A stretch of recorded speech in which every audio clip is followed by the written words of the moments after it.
Bonjour et bienvenue à ce nouvel épisode Imotalk. Je suis ravi d'être avec toi, Aziz El-Bouri, expert métier chez Afdal et une des personnes qui, selon moi, connaît le mieux les dessous des investissements en immobilier avec les banques. Bonjour Aziz. Bonjour Kevin. Merci beaucoup d'être venu ce matin. Comme d'habitude, c'est un plaisir. C'est toujours un plaisir de te voir, ça c'est clair. Mon objectif aujourd'hui, c'est de décortiquer comment est-ce que les banques et le levier financier qu'on peut avoir avec les banques peut permettre de se constituer un patrimoine immobilier. Dans ce podcast, on essaie de comprendre comment bien investir en immobilier, comment mieux se faire accompagner, comment déceler les bonnes opportunités, etc. Donc aujourd'hui, on va parler de comment constituer un patrimoine avec le levier bancaire. Donc moi, la première question que je voudrais te poser, c'est pourquoi déjà passer par une banque? Quelles sont peut-être les autres alternatives, mais quel est l'avantage qu'offre une banque lorsqu'on veut investir en immobilier et se constituer un patrimoine? Alors déjà, utiliser la banque comme levier en fait, pour financer des biens, ça nous permet aussi de garder un petit peu de cash flow. Okay. Justement, si le but c'est de faire un investissement locatif, la banque en fait, elle va nous demander peu d'apport, donc de 10 à 20% pour un premier bien, okay. D'accord? Donc on va arrondir à 20% intrabancaire, justement, en termes d'apport personnel, et elle va financer le reste. Ce qui nous permet. Sur un bien de 1 million, elle va nous demander par exemple 200 000 à peu près, exactement, okay. D'apport personnel. C'est du cash qu'on doit verser soit auprès du promoteur, soit c'est une promesse en fait qu'on fait, okay. Et que la banque elle peut financer le restant. Très bien. Ce qui permet en fait de garder son cash pour soit meubler l'appartement, si le but c'est de faire un investissement locatif, qu'il soit à courte ou bien longue durée, et aussi payer les frais annexes qu'il y a autour. Parce que quand on achète un bien, il faut l'enregistrer. Il faut aussi, il y aura une mise en place de l'hypothèque au nom de la banque, payer le notaire, donc on est à peu près sur 6,5 jusqu'à 7% de la valeur à l'acte du bien. Okay. Donc ça permet de garder du cash tout en générant par la suite un revenu grâce au revenu locatif qu'on mettra en place via des contrats de bail que la banque pourra utiliser, qu'on pourra utiliser à la banque en termes de revenus. Ok. Quel est ton conseil en tant qu'expert métier sur les financements bancaires pour bien négocier avec une banque? Déjà, tout dépend. Il faut toujours bien présenter son dossier. Okay. Donc la banque, déjà, elle ne voit pas le passé, elle ne voit pas le futur. Elle voit ce qui est présent. On parle bien des banques classiques pour le crédit immobilier. Donc il faut qu'on ait un dossier solide. Donc présenter des revenus qui sont confortables pour rassurer la banque justement sur l'investissement. Et à partir de là, en fait, on pourra négocier certaines choses avec elle. On peut négocier plus ou moins le taux. D'accord, mais ce n'est pas le plus important. On peut négocier aussi les frais de dossier, mais surtout aussi les paiements par anticipation du financement. Donc ça, c'est des choses en fait qu'on pourra négocier avec la banque. Lorsqu'on prend un crédit bancaire, on a le droit de le rembourser par anticipation, que ce soit partiel ou bien total. Okay. Donc ça aussi, c'est négociable avec la banque justement pour enlever les pénalités de rachat du crédit. C'est-à-dire, tu peux m'en dire un peu plus? Oui, bien sûr. Lorsqu'on prend un bien, par exemple aujourd'hui, j'achète un bien qui coûte 1 million de dirhams. Très bien. D'accord. J'ai pris 800 000 dirhams avec la banque. Ça, c'est le capital que j'ai emprunté. Ce capital, je le rembourse via ma mensualité. Donc, on dit n'importe quoi. Pour 8 000 dirhams, on va payer à peu près, pour 800 000 dirhams d'emprunt, on va à peu près payer 5 000 dirhams de mensualité. Si jamais derrière, on génère un revenu locatif, donc en plus de son salaire, ça va nous générer un cash flow. Par la suite, après 1 an d'emprunt, on a le droit de payer par anticipation le capital emprunté. Ce capital, on peut soit le rembourser de manière partielle, ce qui permet en fait de réduire soit la durée, soit la mensualité. J'ai un bonus de 30 000 dirhams, je vais rembourser 30 000 dirhams, voilà. Qui va me réduire, etc. Exactement. Bon. J'ai un héritage, je vais rembourser 200 000 dirhams, ça va me... C'est ça. Bon, c'est corrélé à minimum 10% du capital emprunté. Okay. Donc c'est 10% ou plus. Okay. Mais ça permet en fait de dégager ce qui est le plus important lorsqu'on veut faire des investissements, qu'ils soient locatifs ou même acheter un bien par prêt bancaire. Ça nous permet en fait de dégager de la capacité d'endettement. La capacité d'endettement, c'est en fonction des revenus du client. On ne peut utiliser qu'une partie de son revenu pour les prêts bancaires. Généralement, le taux d'endettement, c'est 50%. Ok. Ça veut dire que si je gagne 10 000 dirhams, je vais pouvoir utiliser 5 000 dirhams pour rembourser un crédit. Exactement. Et je vais pouvoir aller plus. Voilà, c'est entre 40 jusqu'à 50% en fonction des banques. Mais généralement, on va prendre un exemple à 50%. Effectivement. Okay, pour faciliter je touche 10 000 dirhams. Je peux utiliser la moitié pour tout ce qui est crédit. Qu'il soit conso, auto, etc. Donc c'est cette partie-là en fait qui c'est au niveau des revenus du client que justement on pourra investir sur plusieurs biens.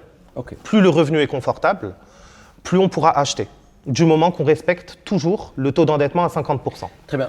là, tu touches un point qui m'intéresse, c'est aujourd'hui, très bien, j'achète un premier appartement. J'achète un appartement à 600 000 dirhams, que je loue à 3 000 dirhams par exemple. Je travaille, je me suis marié, j'évolue, je gagne un peu plus d'argent. Je souhaite acheter un deuxième bien.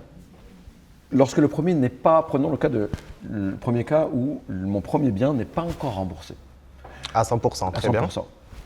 Est-ce que la banque m'autorise à acheter un deuxième bien et quelles sont les conditions que je dois réunir pour pouvoir acheter un deuxième, un troisième, un quatrième et pour pouvoir constituer ce patrimoine? Aujourd'hui, j'ai acheté un bien.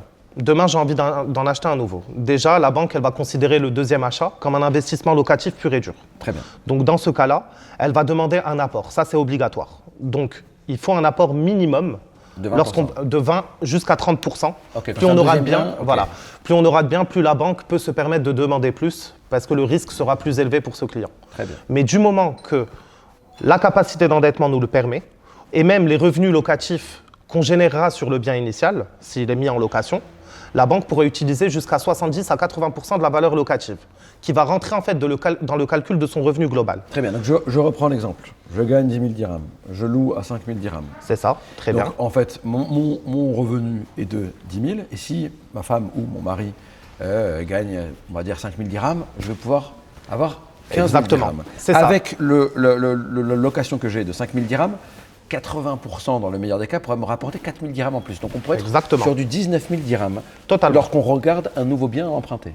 C'est ça. Donc sur les 19 000, on va prendre la moitié. Donc la moitié de 19, on est à 9 500. Oui, okay. Exactement. Donc 9 500. Si jamais en fait les 5 000 dirhams pour le premier bien sont utilisés, on pourra encore utiliser 4 500 dirhams sur sa capacité d'endettement pour acheter un deuxième bien, très bien. etc. Ça, c'est intéressant. En fait, on se constitue un patrimoine grâce aux revenus locatifs qu'on génère des premiers biens. Exactement, parce que bon, c'est ça en fait l'effet de levier au niveau de la banque.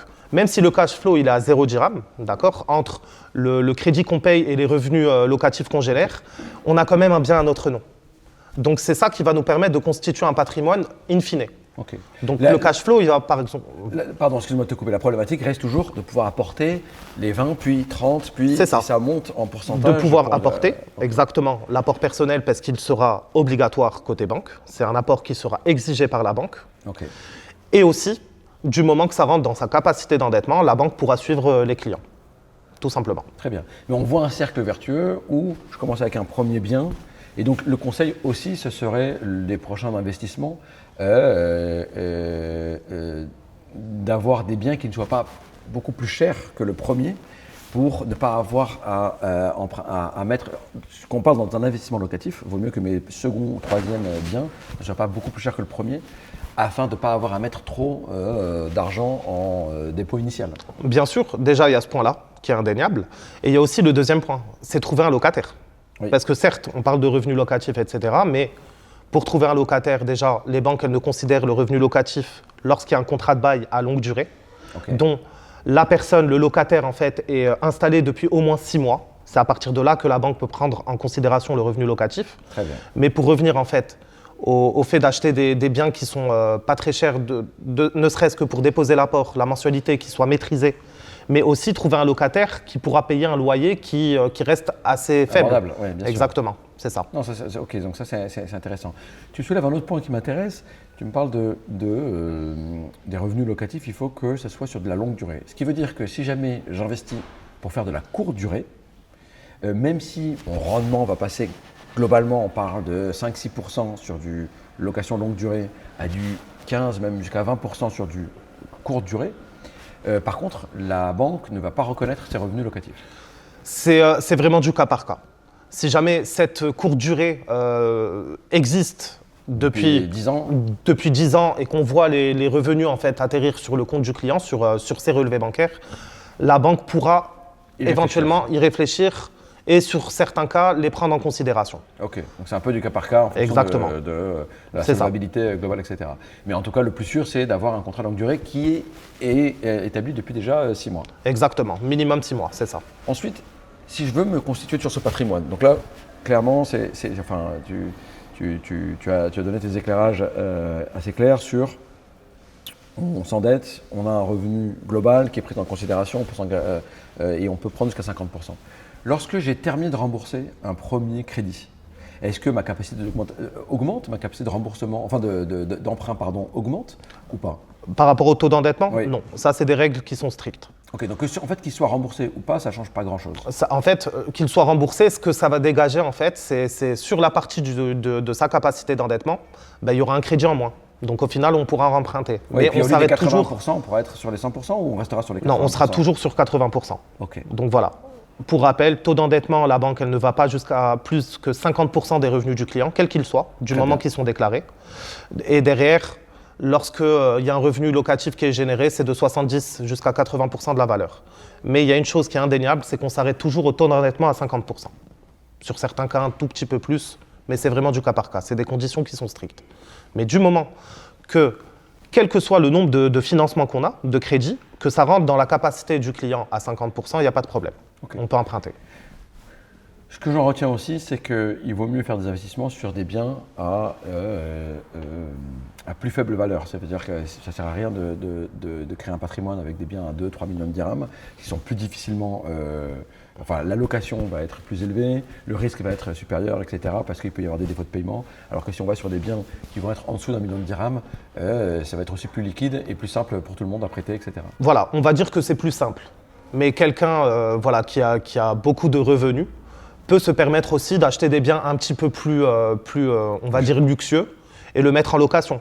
Encore une fois, vraiment, c'est un calcul qui est très simple. Du moment que ça rentre dans la capacité du client, il n'y a pas de problème, la banque peut suivre. Ok, donc ça Il y aura dépend plus du d'apport profil de chacun Exactement. et l'envie qu'il y a derrière de quoi faire avec cet investissement. C'est soit ça. pouvoir le garder, soit pour le revendre et avoir fait Une plus-value dans le temps. là-dessus, ou alors le garder à des fins personnelles pour ses enfants, etc. et constituer ainsi son patrimoine. Exactement. Ok, très bien. De ce que je comprends, au final, il y a plein de, il faut s'y connaître. Là, on parle avec un expert, donc c'est facile pour toi de nous éclairer là-dessus. Aujourd'hui, si on veut se lancer dans la constitution d'un patrimoine immobilier, en prenant la banque comme levier bancaire, quels seraient tes derniers conseils pour être bien entouré? Moi, franchement, mon conseil déjà, parce que il ne faut pas oublier que tout ce qui est le crédit bancaire, c'est mal maîtrisé en fait de la part des clients, c'est normal parce qu'il y a un manque de communication, ça c'est indéniable. Ouais. Et c'est pour ça que moi je conseille vraiment de passer par un courtier en prêt immobilier ou comme Afdal, chez qui je travaille. Nous on a un service qui est gratuit et on est là vraiment pour conseiller avant toute chose les clients. On est là pour démocratiser l'information sur les crédits bancaires et surtout d'accompagner nos clients jusqu'au déblocage des fonds. Donc bien être accompagné, ça permettra en fait de bien connaître les rouages de la banque, mais surtout pas pour prendre le premier crédit. Mais pour faire un plan d'action si jamais la personne a envie de faire de l'investissement locatif et acheter plusieurs biens. C'est ça qui est important. C'est sûr que c'est là où on a un vrai besoin Exactement. d'experts qui va nous accompagner C'est ça. pour voir comment est-ce qu'on va travailler son patrimoine pour arriver à tout ce qu'on va discuter juste avant. C'est ça, connaître bien sa capacité d'endettement, connaître aussi la durée sur laquelle on va financer le bien. Parce qu'un bien sur 15 ans, on aura une mensualité qu'on finance sur 15 ans, on aura une mensualité qui est plus élevée sur 25 ans. Donc, en fonction de la personne et de sa capacité, il faudra bien choisir la durée idéale pour lui et les conditions en fait qui peuvent le satisfaire, mais surtout qui pourra lui permettre de pouvoir investir sur des biens futurs. Et c'est un service qui est payant ou c'est un service comme Afdal? Ça veut dire au final se faire accompagner par un professionnel pour mieux maîtriser la constitution de son patrimoine immobilier. C'est un service qui est payant? C'est un service qui est pris en charge par la banque, par la personne? Comment ça se passe? Non, c'est un service en fait qui est pris en charge entre guillemets par la banque. C'est-à-dire il n'y a pas de frais cachés ni quoi que ce soit. Notre service est gratuit et nous on est rémunéré par les banques une fois que le crédit est débloqué. Parce qu'on comme présente. un boîte transaction, nous on vend pour ça. les promoteurs, mais on Exactement. se fait rémunéré par le promoteur. Voilà, prend on est rien des en apporteurs client. Ok. d'affaires pour les banques, Très bien. mais on présente des dossiers qui sont faisables et qui sont constitués déjà. Donc ça rassure la banque, mais surtout le client. Non, c'est très clair et je pense que c'est la bonne approche d'être entouré par des experts au moment où on veut constituer, enfin, mettre pas mal d'argent de son patrimoine financier sur la table et de se faire accompagner par des professionnels. Exactement. En tout cas, nous, depuis Moubawab, on a travaillé avec Afdal et on a été ravis de cette collaboration. Nous aussi. Très bien. En tout cas, merci beaucoup Aziz pour cet éclairage. Merci à toi, Kevin. Merci pour le temps que tu nous as donné et les conseils avisés. Et je vous dis à très bientôt pour un prochain épisode de Imo Talk.